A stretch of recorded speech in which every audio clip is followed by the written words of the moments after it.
Amigas, amigos, estamos terminando o ano de 2025. Vamos então fazer alguns comentários sobre os resultados da economia brasileira, sobre os resultados de índices, mensuração e depois uma análise de conceito.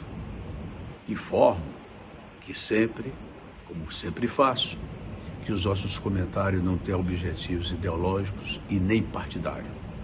Utilizamos o conhecimento da economia e as políticas econômicas do governo atual para comentá-las, no intuito de contribuir para melhorar esse caminho.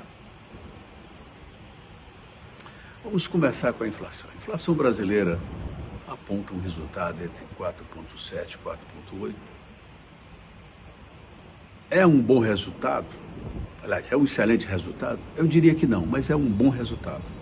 É um bom resultado diante de uma conjuntura que não é fácil. A gente obter que a inflação não tenha, digamos assim, uma escalada de subida procurando os dois índices. Vamos então para a taxa de juros. A taxa de juros brasileira é uma taxa de juros obscena, perversa. Diminui o investimento, diminui o emprego, diminui a renda, o produto e a arrecadação. Porém, no caso brasileiro, foi necessário a utilização desse instrumento como combate à inflação. Existem três maneiras de nós combatermos a inflação. Duas maneiras imediatas, que é aumento da taxa de juros ou aumento do compulsório. O governo optou por um aumento da taxa de juros, já que o compulsório do banco realmente tem uma dificuldade política em ser aumentado. Você tem uma negociação com os banqueiros, certo? Então, o governo optou por isso. A outra seria o aumento de produtividade da economia, e isso vai acontecendo no médio e no longo prazo. Nós não temos respostas de curto prazo. Então, a taxa de juros, como eu disse, é uma taxa de juros que tem que ser revista, porque ela aprisiona o crescimento e cria problemas sérios ao setor produtivo. Outro item que eu vou trazer é o PIB. O nosso PIB vai ser entre 2,2, 2,3, 2,4.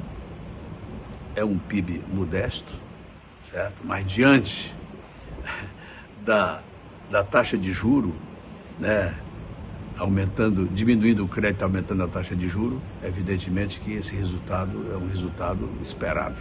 Poderia ter sido até menor do que 2,4, 2,6 ou 2,2.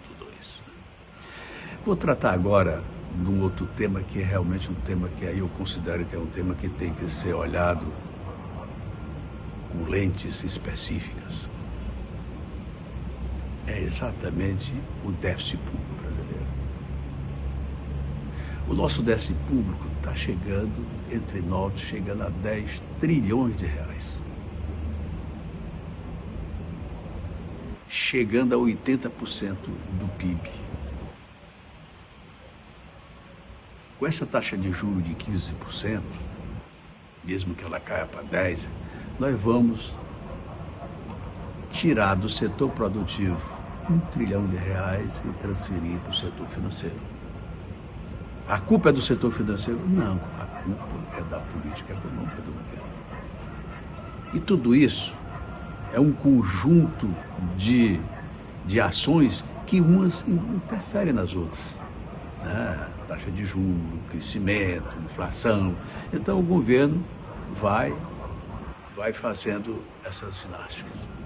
Mas outro problema do déficit público é exatamente o aumento da despesa pública. Nós temos hoje 40 ministérios, e eu comentava com um amigo meu, ele disse, não, mas o ministério, as pessoas gastam muito pouco em relação aos gastos públicos.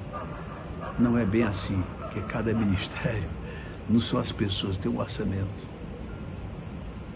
E 40 ministérios, em vez de ser uma medida estatal, passa a ser uma medida partidária. Na verdade, é a formação de um comitê eleitoral e não um ministério dotado a atender às necessidades do Estado. O outro item é o famoso item do desemprego de 5,6.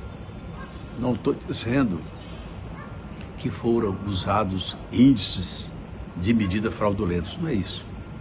Nosso problema é que nós temos hoje, e é necessário ter, né,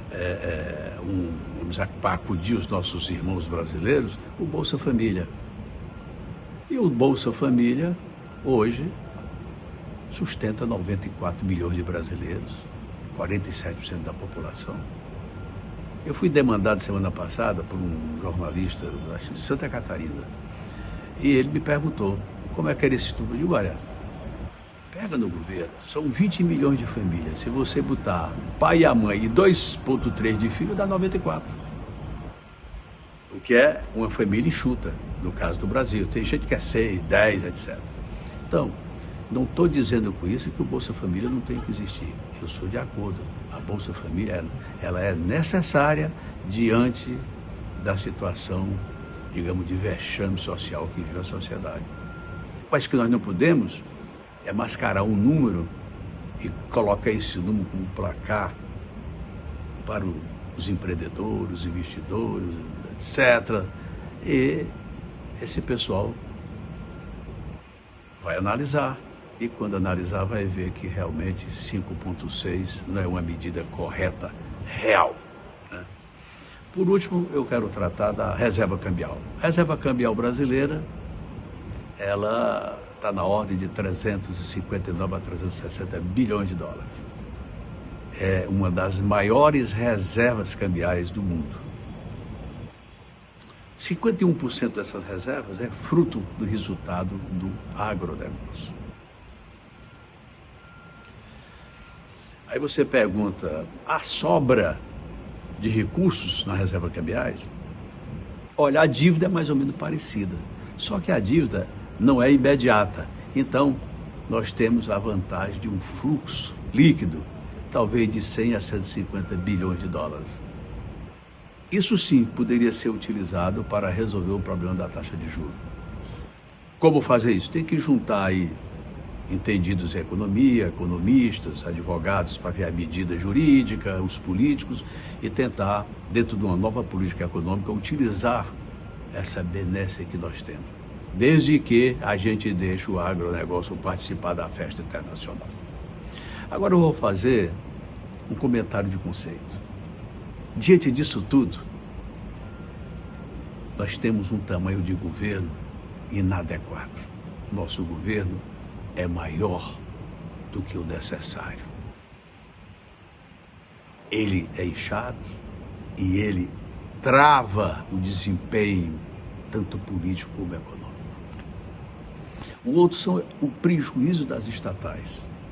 Estatais que dão prejuízo significa que todos nós pagamos a conta, e isso impacta o déficit público imediatamente e passa a ser um câncer dentro do aparelho de produção e dos resultados da economia.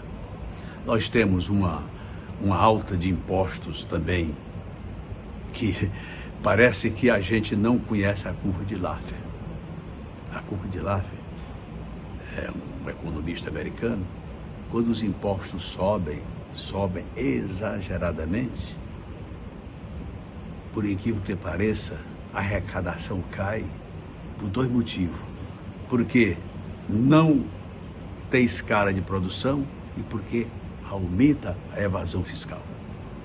Então, a taxa de juros é um peso que se coloca diante do corredor atleta, que é o empresário brasileiro, e diz para ele, bota 50 quilos numa perna, 50 do outro, e corre, e ele não pode correr porque ele está aprisionado com impostos que não são necessários dentro da medida da necessidade de crescimento e desempenho dos lucros e dos impostos.